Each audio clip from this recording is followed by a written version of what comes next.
thorns, soundless throbbing veins exhaling, we are here. When I close my eyes, I hope to see setting sun, leaving space, defining time for brother moon to rise in opaqueness, illuminating paths singing, we are here. When I close my eyes, I hope to sense all my lovely senses of interstitial ways, navigating through my eternal being, remembering we are here. And moving on was part 2. And I was thinking, well, when I open my eyes, what would I like to see? Because as we're progressing in quarantine, the rules were changing. We couldn't even step foot and sit on the ocean sands. And part of my meditation is always going to the ocean shores and just breathing, because being from Panama and being a Dule woman here away from my own nation and community, going to the ocean is where the same ocean that touches Hawaiian Island sands are the same oceans that touch Kunayala sands. So this was that influence. When I open my eyes, I hope to see the words on a page flow off my soul into my own embrace. When I open my eyes, I hope to feel the smile on my face as it falls, only to rise from sadness to joy, from darkness to light, from one end to another in this small space of mine. When I open my eyes, I hope to hear your guttural laughter breaking down the silence around in depth to show that life is one thing we hold. When I open my eyes, I hope to smell the ethereal fragrances of ginger flowers permeating, blooming along the mountain edge. When I open my eyes, I hope to taste my favorite tea in company of friends in an open place beyond this current confining walls we call home. When I open my eyes, I hope to touch the salty waters washing ashore, every grain of sand only to remind me a deeper horizon beyond here, beyond now. When I open my eyes, I hope to sense the beating of my heart with its rhythmic patterns as I gaze up in the skies, lying down in comforting sands. When I open my eyes, I hope to know this all soon will arrive. But for now, when I open my eyes, all of these appear in my dreams. Thank you. Mahalo, Sue. I just love the balance between the tactile elements and then the kind of meditative parts of this. Super lovely. Mahalo for that. And thank you for going first. We're doing it in alphabetical order. So thank you, Noeli.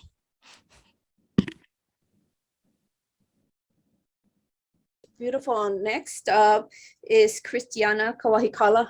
Oh gosh, I did it again. Kahakauwila. This is terrible. I practice so much. I'm so sorry. Let me tell you a little bit about her. Is a Hapa writer of Kanaka Maoli, German, and Norwegian descent. Her first book, This is Paradise Stories, takes at its heart the people and landscapes of contemporary Hawaii. She has taught at Western Washington University and the Institute of American Indian Arts, and is now in the English department at the University of Hawaii at Manoa. Kristiana is currently at work on a historical novel set on the island of Maui. Thank you, Meredith. But sometimes the more I practice something, the harder it is to actually, get it out right. It's such an honor to be published in Bamboo Ridge Press. And it's, I think, really one of the most important publications in Hawaii. And reading it back in time, the issues back in time, one feels just the sense of change, what stayed the same, the voices that are, are like writerly lineage or kupuna in writing. So I just feel really honored to be published in this issue. I'm going to time myself, and there's 2 potential stopping points. So let's see which one. Bridge jumping. At 14, Pueo and Billy turned bridge jumping into a lucrative business. On weekend mornings, they rode their mopeds to Ohio Gulch, arriving before the first wave of tourists came from town. Those were the days before they were patient with a younger sister, before I witnessed their hustle in person. But in the evenings, when my brother and his best friend returned home, I heard of all their triumphs, how much money was made and off whom. All these years later, I can still see Pueo as if he were with me, seated on a bridge handrail, outlined in brilliant blue, calling out to cars who slowed to take in the view. Hawaiian cannonball, $5, 10 for flip, no coins. He stands and balances, toes wrapping curved metal. Behind him, the drop is 50 feet to a pool that looks as if it could fit in the palm of his hand. He dips 1 foot below the rail, his heel brushing the placard, no jumping from bridges. But bridges are everywhere on this part of Maui, and car-sick children buckled into the back seats of 100 Mercury Capris. How attractive it is to pull the rental car over, let everyone out. Have they reached the 7 sacred pools yet? Is this Hana? And if so, where are the lay vendors, the cut pineapple, the coconuts waiting to be punctured with straws? The father pulls out the map. The kids, happy to be uncaged, run alongside the 2-lane highway. The wife is photographing a yellow crepe ginger. Hana Town is 15 miles back, and they are well past the land of fruit stands, coconut water, gas stations, and public bathrooms. All that's here is this dark-skinned adolescent who possesses neither the jolly quips of yesterday's tour bus driver nor the pressed aloha shirt of the resort bellhop. Here, at last, is the native in his natural habitat, and he wants $5 for a Hawaiian cannonball. What makes it different from an American cannonball? The father wants to know. Pueo rubs his nose, the signal for hesitation, and instinctively, the father rests his hand over the pocket where his wallet resides. From the other side of the bridge, Billy approaches them, his ehu hair golden in the sunlight, freckles bursting prettily across his cheeks, blue eyes bright as the sky. He removes his A's cap from his head and looks over the bridge. That's not so far, he says. That's 60 feet. Pueo crosses his arms over his bare chest. I bet I could do it. What, you like jump with me? Billy sets his A's cap on the ground beside the foot of the railing. Where are you from, kid? The father interrupts. Billy points at the ball cap. Northern Cali. Then, to make sure no tourist mistakes him for a hippie, adds, Gilroy to be exact, garlic capital of the world. That gets the guy. He laughs, repeats the phrase, garlic capital of the world. Maybe he's heard of the town, maybe he hasn't. It doesn't matter. What he sees in Billy, what they all see in Billy, is a true blood American kid, a memory of himself. Billy slings his leg over the guardrail. I'll jump for free. He has teeth that are mathematical in their evenness, his smile a practice in architectural beauty. Somewhere near the end of the bridge, the wife frowns and her husband, without turning, feels her disapproval. Let's leave that to the locals. He holds one hand out as if to stay Billy, while with the other reaches into his pocket. He ponies up a 10. His palm sweaty against Pueo's, and Pueo opens the Velcro pocket of his board shorts with a satisfying crunch, tucks the bill inside. He climbs back on the rail, stands with his back to the water, facing the customer. Beyond the bridge, Pueo can see the gentle ascent of the slope toward the rim of Haleakala. The waterfalls, dozens of them in those days, sprayed into terraced pools. He smiles. Because his teeth lack Billy's evenness, Pueo, even at his happiest, appears uncertain. He raises his arm above his head, and for a second he is suspended, not falling, not jumping, just holding still. He winks at Billy, then he bends his knees, pushes off the railing, and somersaults to the pool below. It took 2 more years before my brother and Billy deemed me old enough to tag along. By then they were 16, generous with me in a way I knew they didn't have to be. They had mostly outgrown their old racket. Girls and parties and waves worth riding filled their days. And when I was with them, we headed out Hana way. I rode on the back of one of the mopeds, my arms wrapped tightly around a chest newly muscled, and wore the one helmet we owned. its black encasement knocking gently against the shoulder blades in front of me. I watched them bridge jump until they made enough money to buy new leashes for their boards or a bag of pakalolo or whatever else they had decided they needed. Some afternoons we'd ride home and others we'd swim. For my 14th birthday, we drove to Waianapanapa State Park to scramble through the lava tubes. We descended into complete darkness, Pueo ahead of me and Billy behind, emerging above a deep pool in an underground cavern. The water was lit from below via a submerged tunnel, and we perched in shadows above it. When I jumped, I had the sensation of falling into stardust. We swam through that underwater tunnel and arrived in a new pool, a new kind of crepuscular silence. Billy's hand grabbed mine and squeezed, as if he were telling me to remember all this, every sensation of it, the textured darkness, the glowing water, the ancient scent of those tubes and caverns. Finally, we swam to a cave that faced daylight, and our eyes, accustomed to the dark, ached. We took off running half blind, a race up the mountain to where the mopeds waited. How easily we spent the last day of our happiness.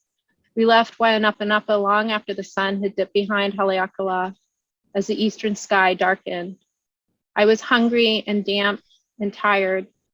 On his moped, Pueo took the turns fast, skidding dangerously close to the edge of the sea cliffs.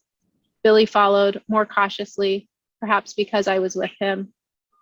The air was thick with the scent of rotting lilikoi and strawberry guava, and I buried my face into Billy's neck, knocked that too big helmet against the brim of his A's cap.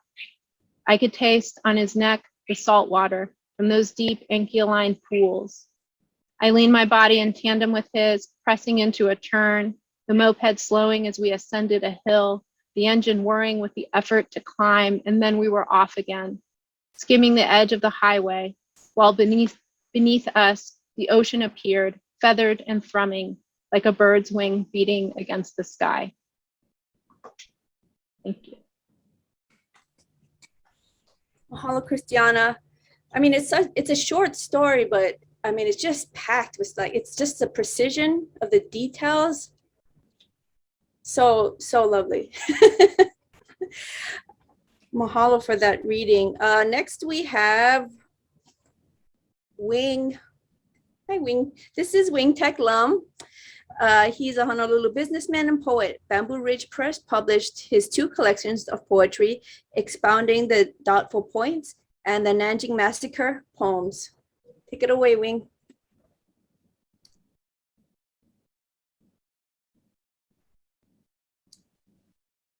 Thank you, Meredith. On December 12, 1899, a man in Honolulu, Chinatown, died from bubonic plague. At the time, medical science had not yet figured out how the Black Death was contracted, though it was suggested it had something to do with the squalid conditions of the area. So the government immediately imposed a quarantine. The streets bounding Chinatown were patrolled by armed guards, and no one was allowed in or out.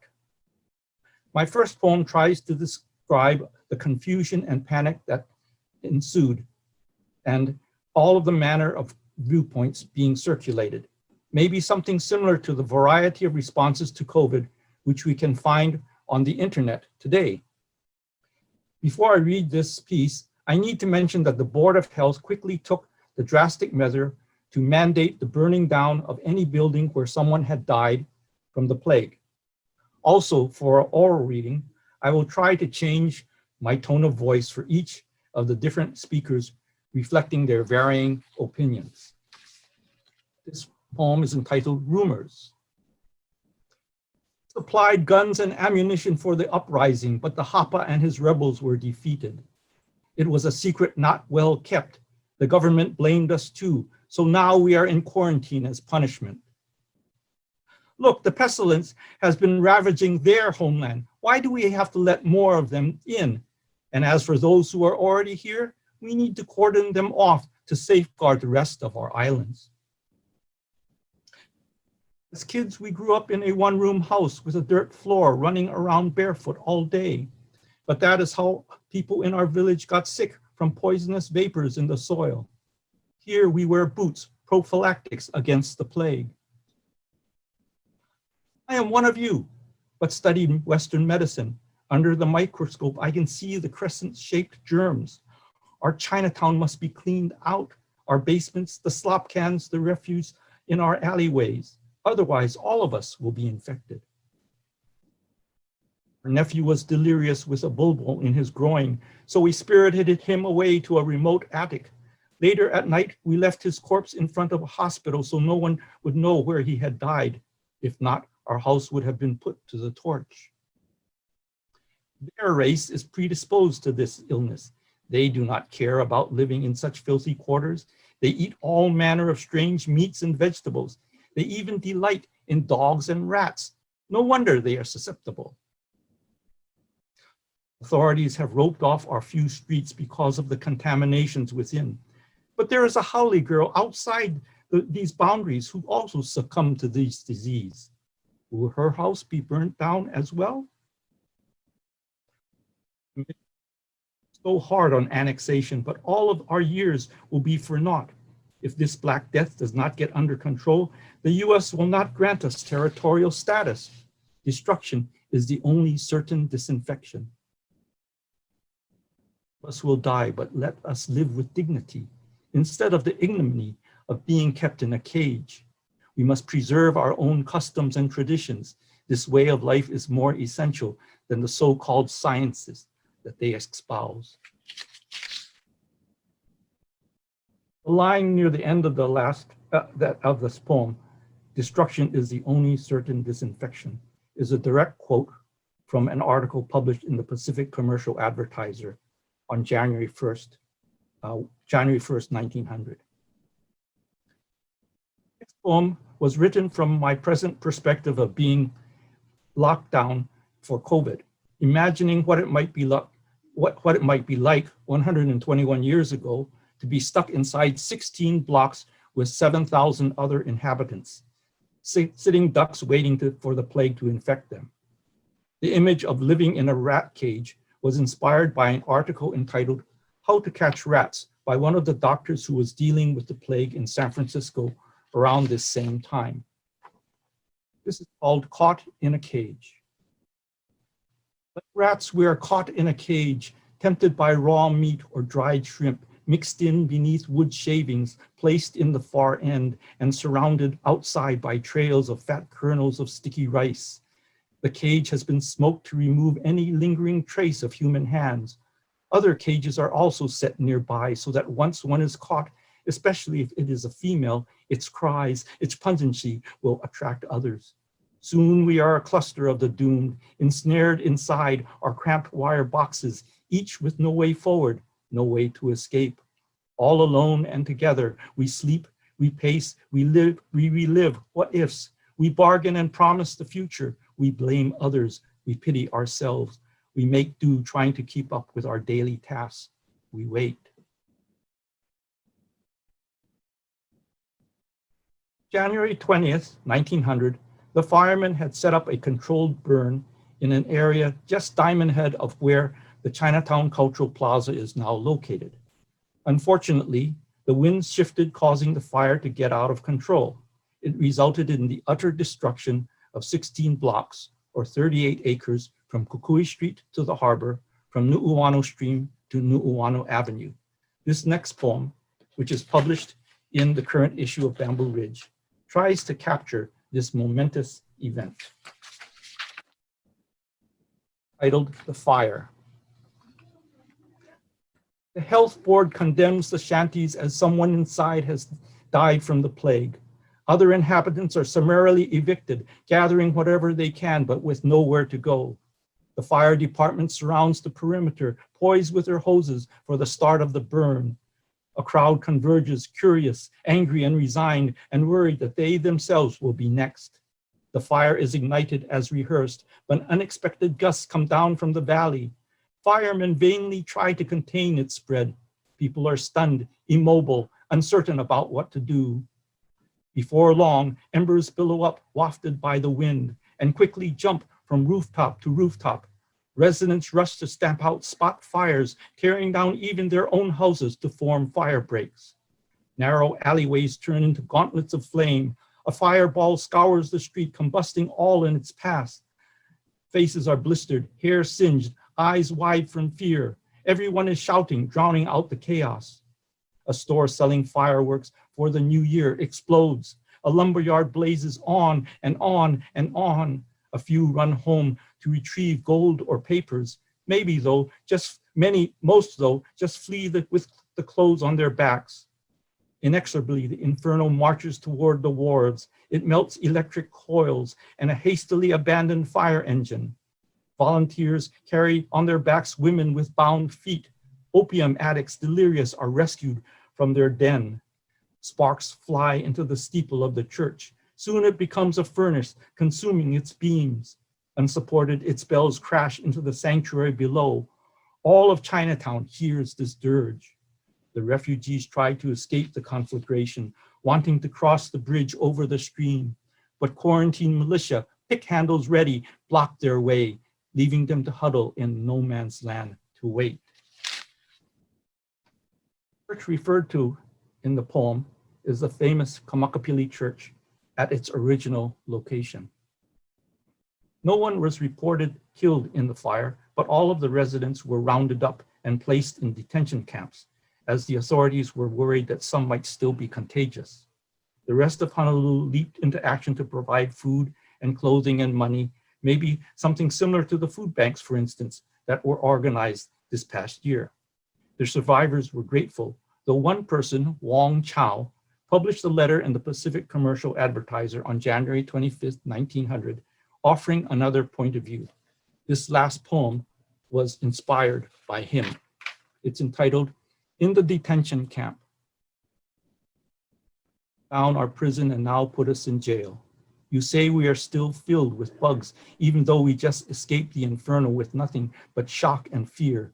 Even these clothes we are wearing, our only remaining possession, must be stripped off so we can stand stark naked like plucked chickens, ready for your antiseptic baths. It is a humiliation only surpassed by our having to suffer your preening civic pride, strutting like stallions on parade, this listing of all of your gifts, carts of your white demon clothing, the rice and the poi and the potatoes, baskets full of vegetables and meats, all the sewing bees organized, and the names and dollar amounts of cash reported in your newspapers. Would that this plenty replace what we have lost. You shot an arrow into us and then came over to dress our wound, all the while condescending to expect our offer of gratitude. You. Lovely. Mahalo, Wing. I think that your poetry, especially these ones, is a great example of how we can better understand history through the eyes of art. And, you know, the type of research that you have done is really building bridges to today. So mahalo for that. Our final reader for today is Jonathon Medeiros. Jonathon Medeiros has been teaching and learning about language arts and rhetoric for 15 years with students on Kauai. He frequently writes about education policy and is the former director of the Kauai Teacher Fellowship. Jonathon enjoys building things, surfing, and spending time with his wife and daughters. He believes in teaching his students that if you change all of your mistakes and regrets, you'd erase yourself. In his classes, he and his students examine life with curiosity, learn, and cultivate empathy. He is currently working on a collection of essays, a full-length collection of poems from his family's daily writing practice during the global pandemic, and a journal about his days in the ocean. Follow him on Twitter at John Medeiros or jonathonmedeiros.com. Hi. Yeah, I'm, as Kristiana said, I'm just humbled to even be in this, on this call. I've been reading Bamboo Ridge since growing up. You know, it was available in my teacher's classroom even, Terry Lowe, who's here. Thank you. So I'm just very, like, I'm a little flustered. I'm used to writing essays and I'm used to talking to students. And so I'm very excited to be here. When this happened, when quarantine first happened, which was March 13th-ish. That was my last day of school. I left my students, that was a Friday. And that was also the beginning of spring break. And we still didn't know what was going to happen. And 7 days later, we found out spring break is getting extended. And my family and I, my wife and my 2 daughters, we decided to start writing as a way to kind of process what was going on.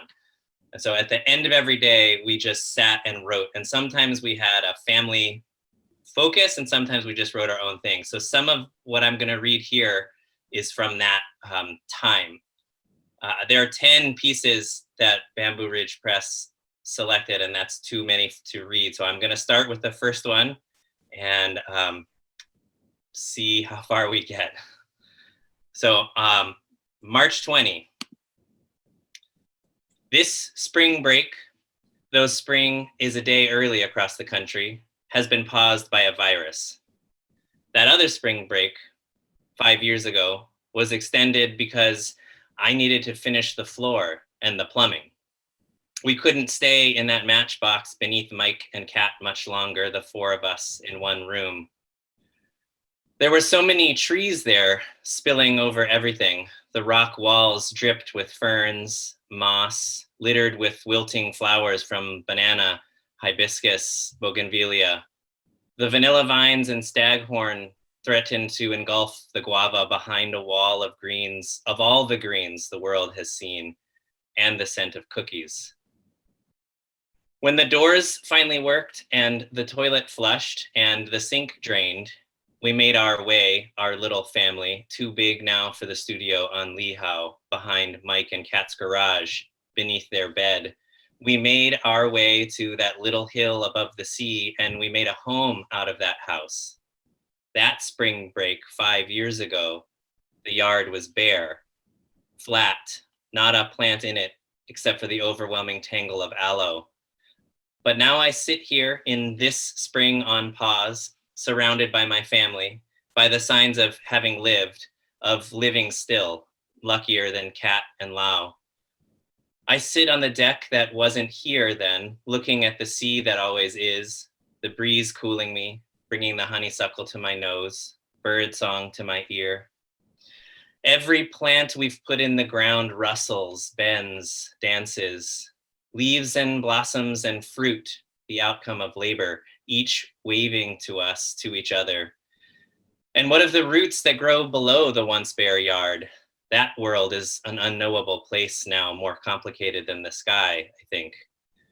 And I sit on the deck that wasn't here with my partner that is, the girls drawing, writing, squabbling, asking questions, waving to each other and us. And I know that this world is an unknowable place, more complicated than the sky. Okay. We, as a family, we wrote every night, as I said, and eventually the kids lost steam once they started virtual school, but I kept writing. April 9, 2020. What is your favorite number? 21, 3 sevens. 3 and 3 could be 6 or 33 or 9. But I like 27, 2 sevens, odds, but even 2. That's also why I give 14 a pass. And what's your favorite color? Green, purple, blue, but I like all the colors sometimes, or a color that doesn't have a word for it, something like water and light, something like that feeling of a favorite number. And I learned once that color is just light that isn't absorbed by an object. Color is what bounces off of something, unused, but useful to those with eyes. And I learned once that numbers don't end, that they go on forever, and that forever comes in different sizes. Like the forever that never reaches the end of the universe, and the forever between 2 and 1, or between this step and that. My favorite color is the color of the sea when I lose track of the various numbers that measure a day: time and tide, order and amount, date and latitude. My favorite color is when you ignore the numbers on the paint by picture. My favorite number is 4 right now, the walls, the family, the seasons, the tides, the quarters of the moon, cardinal directions, primaries, +1. Okay, I'm gonna read one more I think I have time for here. That poem about numbers and colors stemmed from a conversation with my daughters. This one was from a challenge that my wife gave me. June 12, 2020. I am not offended when you sit outside or are quiet or don't know me. I'm not hungry right now. I ate earlier and I was full, but now I'm not. I hope you have food to eat.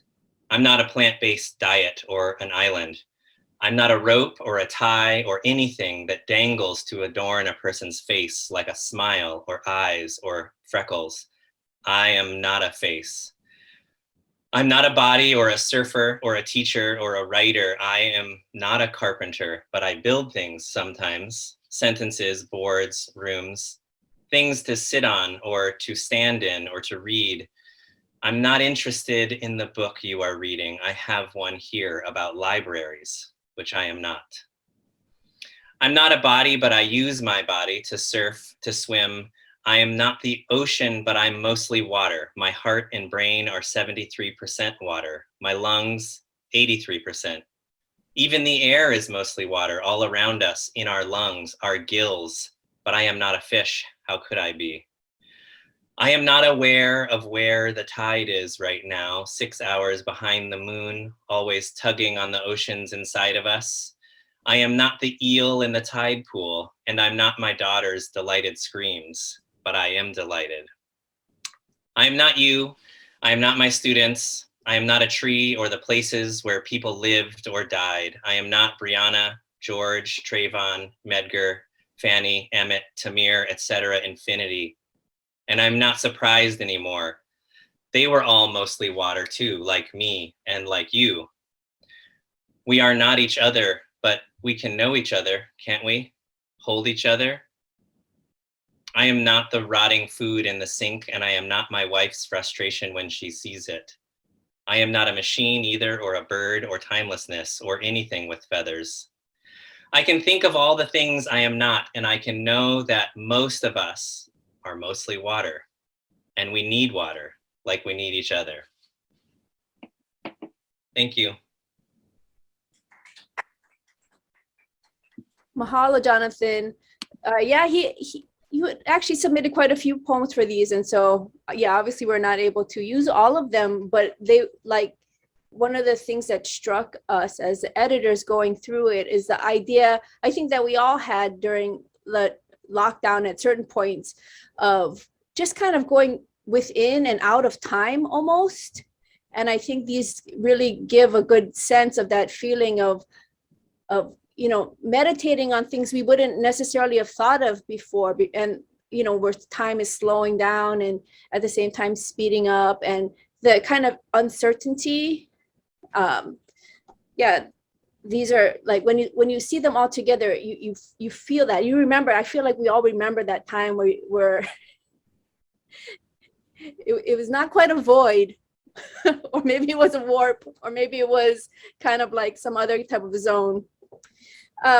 So this concludes all of our readers right now, and we're going to open it up to comments and questions.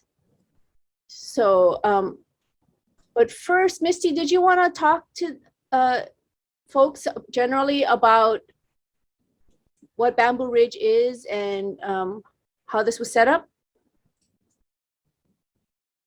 Or did I put you on the spot, and would you prefer me to? Did you want to maybe pose a question really quick to the readers really quick, so that they can have some time to answer?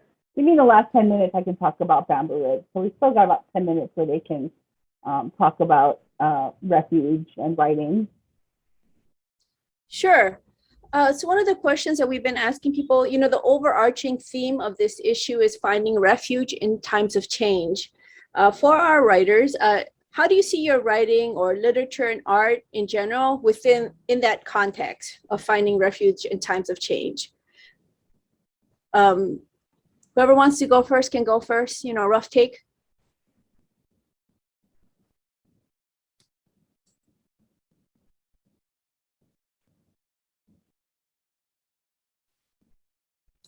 Go ahead, Wing. The 4 poems that I read are actually from a series of about now 70 poems that I've been writing about trying to imagine living in Honolulu, Chinatown around 1900. So I've been plugging away at these poems for several years now. But last year, starting in March, as everybody else has been writing about, we entered into the pandemic, and we've never gotten out of it yet. But so I kind of discovered that I could relate what I was going through in this pandemic era and in this time of change, trying to find refuge by researching the bubonic plague and the Chinatown fire of 1900 and writing poems. And I actually wrote a short story about this particular momentous event. And one way of answering the question is, for me, the refuge was in doing more research and in writing more poems and trying to relate how I was living through the lockdown with how people were living through the lockdown for the bubonic plague 121 years ago. Mahalo, how interesting. Go ahead, Jonathan. Oh, yeah, that's fascinating to me, and I can totally see that in myself. I use writing as a refuge sometimes, or the ocean, but in this particular moment that lasted 2 years almost and still going, for me, it really was about, like, almost what you were talking about, Meredith, that time to slow down and just be there. And it almost even felt like in my house with my family, we have a tiny little house. I felt like we were in a little Kīpuka, right? That's where we just were there and everything slowed down. But that was also, that was our place of refuge. And so we found refuge in each other, in the slowing down of time, in getting to just be in my neighborhood 24/7 and see other people slowly. We don't get that often. And there was a certain amount of healing that was, I think, able to happen for people who were privileged enough. I know that not everybody has that privilege, but for me and my family, we could focus on that, slowing down. I didn't have to worry about paychecks and things like that, or getting ill myself. So I was lucky in that way. But being able to slow down, I think, was where we found our refuge.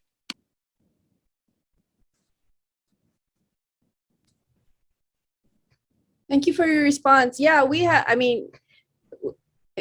for myself, our family was like that too. We were very blessed in not getting sick or, having to worry financially because I got to work from home.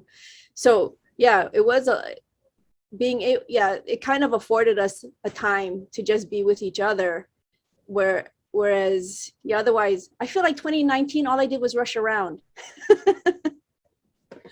There was just too many things every weekend. So it was completely the opposite. Kristiana, Sue, do you have any thoughts? I'm sure you have thoughts, but that you like to share.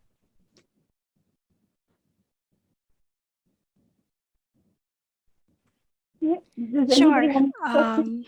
You can just leave it in the question and answer or the chat, and we'll read them out loud to the authors. But go ahead, Sue. Thank you. It was a hard year. I remember January hit our family really hard, and me losing two close people in my lives all at once in 1 month. When the pandemic hit, I just thought, wow, I get to grieve now because I work for the University of Hawaii. They only give us 3 days of bereavement, and that's not anything, you know? And so the idea to work from home helped me a lot because grieving happened. Of course, I lost more personal family relatives and friends over these last 2 years, like a total of 18 people that I know personally. And it, God forbid anyone has to go through that all at once. But for me, writing has been that refuge, and it continues to do so. It was a refuge before, but in this context, it was very different now. It came to the point where I'm an introvert, and I'm always in my head, but if anything, I was more so in my head during these last 2 years, and it was a different perspective as a writer and as a scholar and as a poet and as a person and as a kuna, because I couldn't be home in Panama with relatives. I had to be here. My parents retired here. My mother's is from Panama, but she lives here. So it was being here with her and the writing and seeing the process of grief, not only through my eyes, but through her eyes, through my sisters and my brother, and even friends from abroad, which is and the third poem was a friend who in 2019 was going through their own tribulations. And I remember we were having a conversation. I said, fuck it, not today. And she was like, I love that line. And that became the inspiration for the third poem, which is in the last line of the third poem was fuck it, not today. And so since this entire pandemic, I keep that motto when things get heavy. I'm like, you know what? Fuck it, not today. I'll do it some other day. So writing has been a refuge in all kinds of expressions, and it continues to do so in so many ways. Thank you. Yeah, wow, thank you, Sue. My slowness to respond is I have so many thoughts on what refuge is and on this, these last kind of 2 years. But maybe going off of what Sue was saying, I'm sort of horrified, even as I know it, that, the idea of you get 3 days to grieve, of bereavement leave. And I think, or even when Jonathon was reading, you get 5 days of vacation of spring break. And this idea that time is supposed to operate in a certain way, you're supposed to get over things, you're supposed to be fine now. And I think one thing that reading and writing, and I was really noticing just happened to be the pieces that each of us read, is the way that time is so fluid. And to me, like, one of the beautiful things about literature and art is it subverts these external rules and boundaries of how we're supposed to process. And it's wonderfully slippery. We can move among characters. There can be empathy for other people. There can be the sense that we are not these other things in people, but also we are, as Jonathon was reading about, or these moments that suddenly are colliding. Wig, I was losing my mind when you said you're already working on this project before, March 2020. So I think, yeah, as everyone was saying, reading and writing is certainly a refuge. But I also think for me right now, the way that reading all these wonderful works subverts time is incredibly important. Yeah, what a beautiful point that you brought up about all the different pieces today and the way they kind of interact with time in different in different ways. That's super thoughtful.